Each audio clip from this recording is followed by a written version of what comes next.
Chapter 10 review, apply section number 1B. Remember, the directions are add the following vectors and give the approximate direction of the resultants. So we're doing B. Vectors are velocities. Velocities are vectors. So the velocity of 8.0 meters, and our direction is south-north, and we have 6.0 meters southwest. So because we don't have a direct direction, we're not going north, south, east, or west, what we have to do is draw a parallelogram.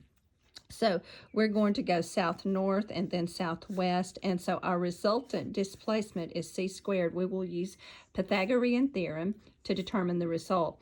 If you want to look back at these problems, look at the bottom of 219 and the top of 220. So when we plug in these values, we will have c squared equals 8.0 meters per second, and then you square all of that, plus 6.0 meters per second squared.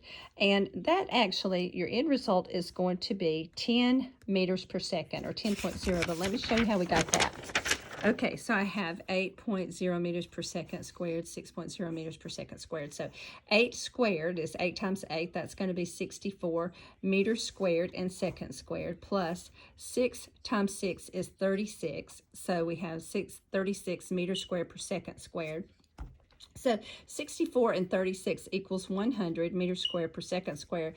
So that's what c squared equals. So if we do the square root to see what c is, the square root of c squared is going to be c.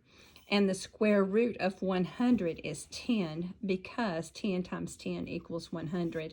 And then the square root of meters squared and second squared, of course, is meters per second. So to get it in the correct significant figure, you would actually say 10.0 meters per second. Okay, your resultant would be northwest.